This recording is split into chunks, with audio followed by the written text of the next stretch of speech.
Getting diagnosed with ADHD is one of the most ADHD-unfriendly things that you could ever think of. So here is how I did it. First of all, I read a lot about ADHD. I was sure about it for quite some time, but it took me several months to gather the courage to go to a psychiatrist because I'd never done therapy, I've never been to a psychological evaluation. Now the next step, of course, is finding that specialist. And what I would do is search for ADHD psychiatrist in your city and try to go to that specialist first, if there is one like that, because this is the person who is most likely to understand you. I was so lucky that there is an ADHD specialist in my city that gets visited from all over Germany, and he knows that he's one of the few people who does that diagnosis process, so that he mostly does the diagnoses and that he lets other people take care of medication and therapy and things like that. Really quickly, he came back to me and he said, "Here, take 3 hours of your time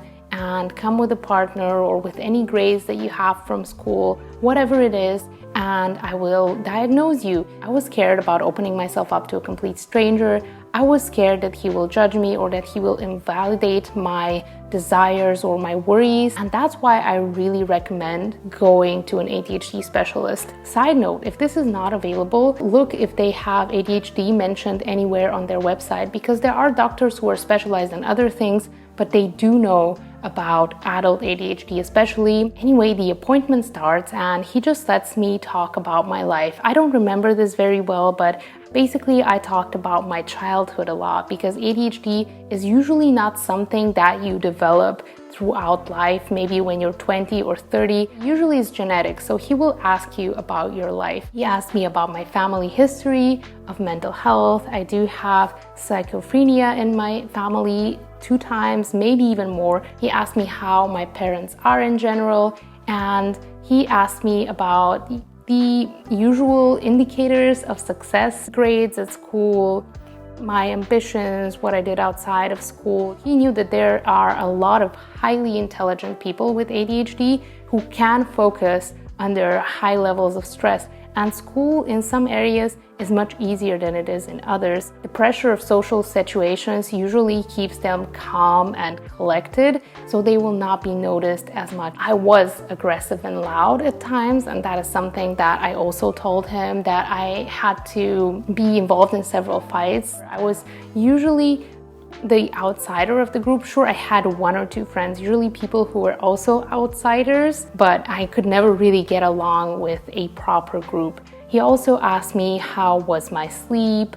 Did I have trouble falling asleep? Yes, I do. It takes me about an hour to fall asleep. He then started interviewing my partner. He asked, how is his perception of me? How is my friend's perception of me? What does he think? How am I in day-to-day life? My habits? Do I often seem like I'm lost and not listening? Do I lose the thread of the conversation? He does see me struggle quite a lot. He said I have a lot of brain fog at work, and he can really see how I'm trying, but just nothing is coming out the way that it should be. Once he spoke to me and my partner, he said that I look like a classic case of ADHD, but he still didn't want to rush things because of, all the stigma once again. So he gave me a 200 question questionnaire for my parents, and he also asked for a physical evaluation at the doctor. And this is where I came across a few problems, because my mom and dad's perception of the past is different than mine. I was thinking so long, I was so stuck in my head a lot of the times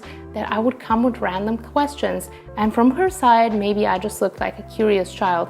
From my side, I was plagued by restless thoughts that I couldn't fall asleep from. For other people, this might have looked like I'm just curious and knowledgeable. My mom always said I should be a lawyer because I just have to speak on everything. For me, this was that I just cannot not speak. I mention everything, good and bad. There is no filter. So the perception is of course different, especially you are a cute little child and that's how they see you, and you don't see yourself. You're just in your head and you're experiencing how it really is. But thankfully that psychiatrist understood when I explained him that this is how things are, and said, yes, I can objectively see that you are suffering day to day. The worst thing is that this also happened at the doctor. She said, well, maybe you have anxiety and depression. There was no common theme making me sad.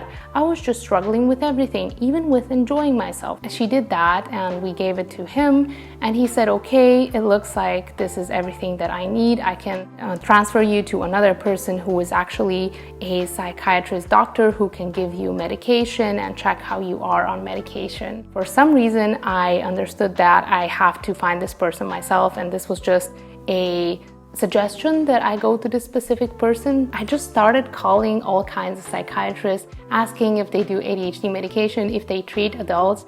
And here is the worst thing that happens to ADHD people, and that is that so many, I called 50 people. I called 50 different people in my area and in other cities, didn't even consider this. They asked me, why are you not knowing this since a child? This cannot be real. We don't have any spaces. We don't really do this kind of disease. It was horrible, and I have bone anxiety. So I have to tell you that I could call a few of them per month. So this process started taking longer than a year of me calling. And then at some point, one of my best friends got diagnosed with ADHD, which is a whole nother topic, but it turns out a lot of my friends had ADHD. We just gravitate towards each other. My friend was raving about her life on medication. She was completely different. She is so much happier. I'm so proud of her, and that really motivated me. That reignited my fire to get help. She gave me 4 or 5 of her medication pills, and taking them was one of the biggest reasons that I did find help, because I had the energy to call one person in the whole day, and then the rest of the day would be gone because I just spent so much mental energy to do that one thing. But with the medication, I called 10, 15 different hospitals and psychiatrists per day. I demanded my help, and I did get the session, the appointment, at actually the one where I was reserved for, but it was ridiculous. Only with this medication did I actually feel strong enough to get the help that I needed, and that's how ADHD unfriendly the process is at every single step. From 50 people that I called, 2 people had time. The one where I was reserved, I could go in 4 months. If I didn't have that reservation, the first one would be in 6 months. I was again terrified because I had thought that he will try to evaluate me again, to judge me or whatever. So on medication one day, I looked back onto my life and I wrote down every single thing that I knew was caused by ADHD and how I was masking, how I was coping, in a file. And I was completely ready to fight to get this help that I needed against something that I probably couldn't have mustered out of my brain without the medication. And we go inside and he says, so you have ADHD. I have that all written down in front of me. Here is the recommendation for your medication.